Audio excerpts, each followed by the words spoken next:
So let's go somewhere and share the word of the Lord. And she asked for a second. And I was going through scriptures. The next thing I turned, she stood naked.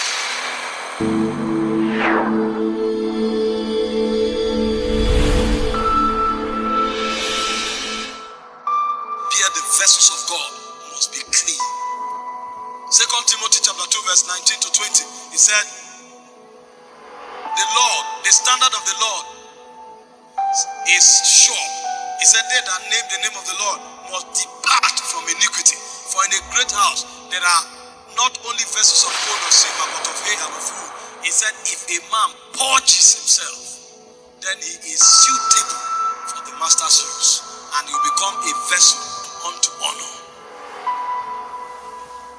So the man of God must be pure. And the devil will fight your purity. He will. You must establish structures and discipline around your personal life, and you must trust God all the time to help you. Because sometimes it's warfare. Sometimes it's warfare. You know why growing up, I listened to men like Bishop Medeko and the rest, so we were radicals, militant when it comes to areas of structure, discipline, and order. And I had so much, the discipline was so rigid. In fact, till today, the fellowship where I am in Remnant, sometimes people come and say, why am I always frowning? I'm unconscious. Because we have become so careful. And Apostle himself, when he came out of the mountains of Kanu, he was like the Jeremiah type of prophet.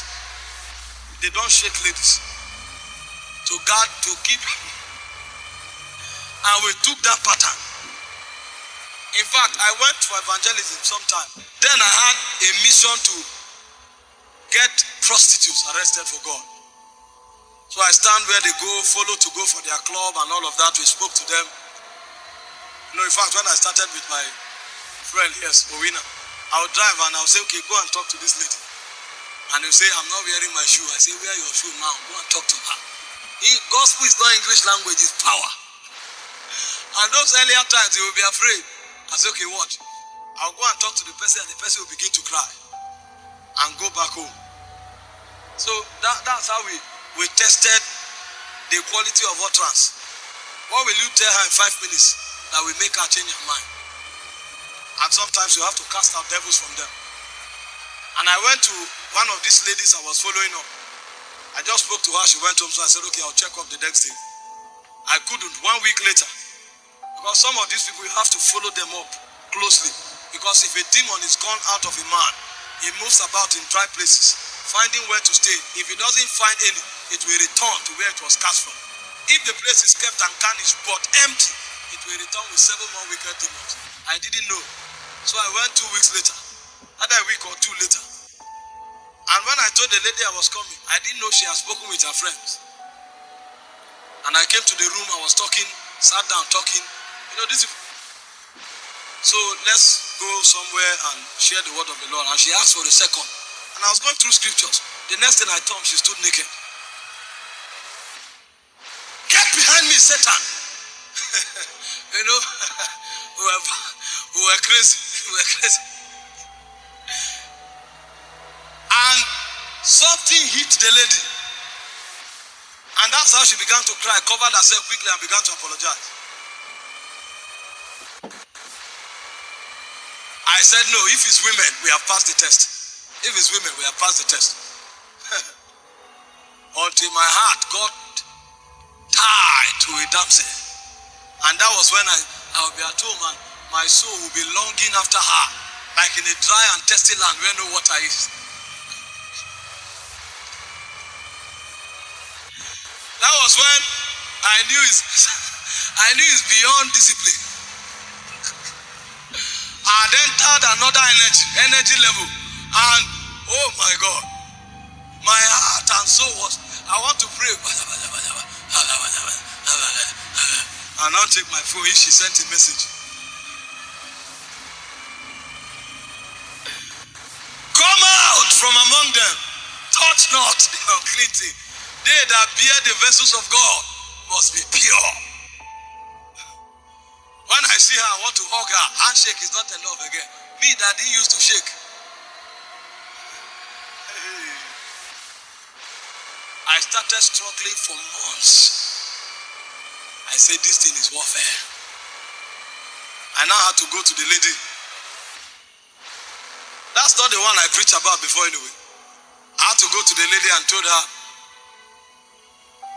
this thing can't work. I'm suffocating.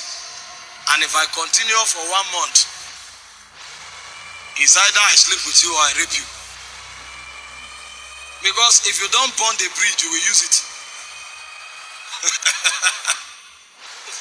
And another time, after God helped me, a creature came out of my wall and told me, you will end on the lap of a woman. What? See, purity is warfare. You may not see it, but this is what's happening around you. That's why Paul said, sea shall no longer have war. He declared war. If you don't declare that war, you will fall. Sometimes I pray to God, I say, break this thing, break. If it will not break it, if I'm going close, break it. When he told us, he said, don't trust yourself, trust only Jesus. Because in this battle we fight until we leave this body.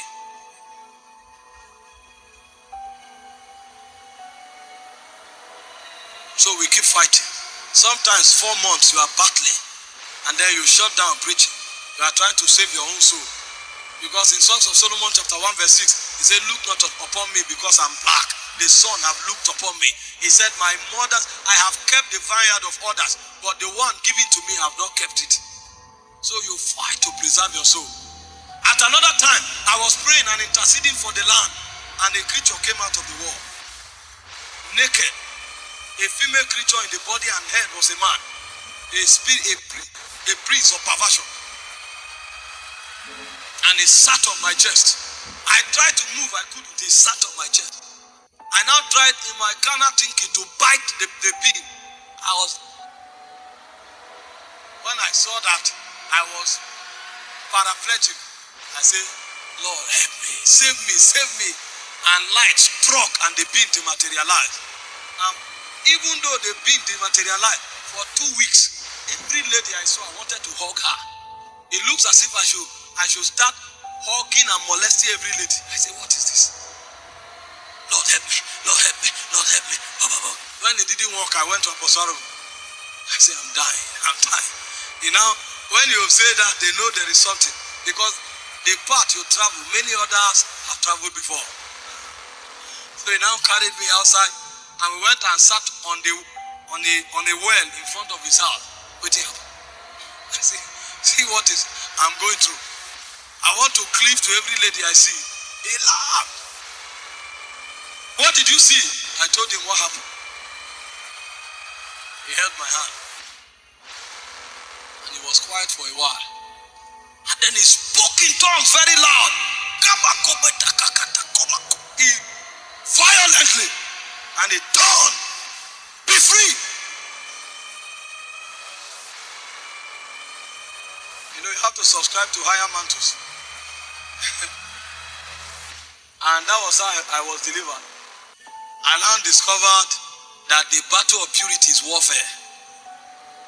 Discipline can handle it at a level, but there's a level where you fight, because princes will come.